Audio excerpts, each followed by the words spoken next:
Good morning and welcome to your Monday morning devotional. I'm back in Manchester. This morning's quite a cool morning, very wet outside, and I've got my jacket on because I'm feeling a bit cold now rather than hot.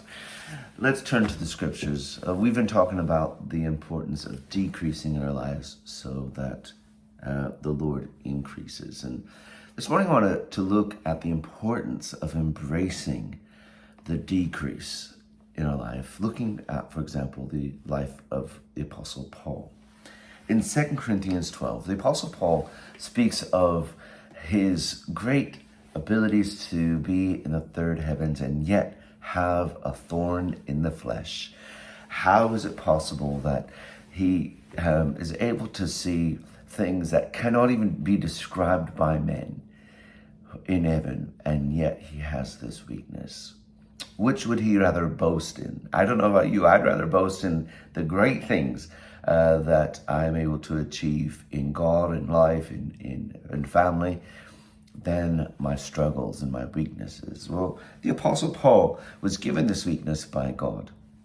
And he says that in verse 8, he says that 3 times he asked the Lord to remove the weakness from him, that it would just leave. But this is what the Lord said in verse 9 of chapter 12 in 2 Corinthians. He said unto me, my grace is sufficient for you, for my power is made perfect in weakness.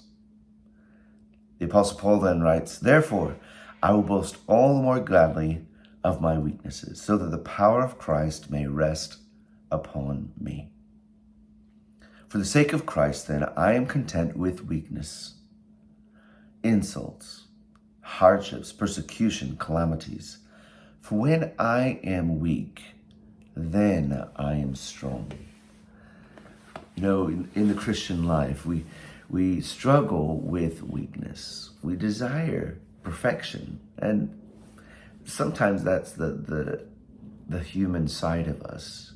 Our definition of perfection is that we are able to boast of, for example, being in the third heaven as the Apostle Paul.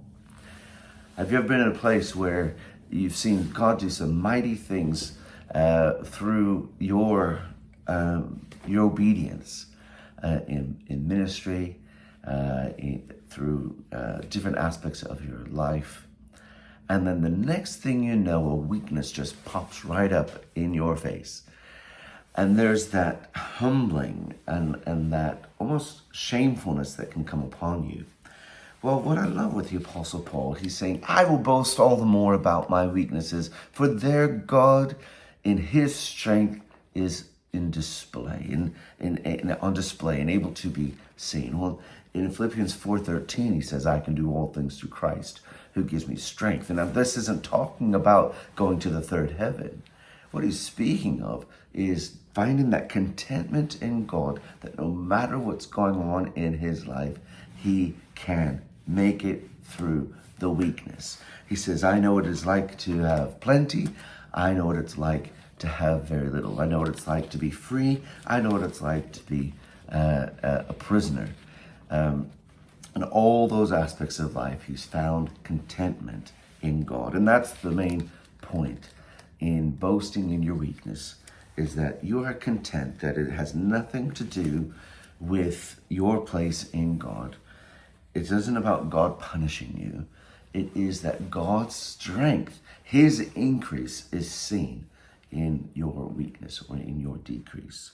Well, turning to the book of Acts, in chapter 27, we read about a storm brewing on the sea, and he was a prisoner in a boat being taken to Rome, and a storm came up, and it was quite a violent storm, and there was fear that the prisoners, if there was to be a shipwreck, they would escape, and so they're plotting and planning to kill everyone. Well, the Apostle Paul said, hold on a second, I'm here, don't worry, nothing will be lost, for God is with me.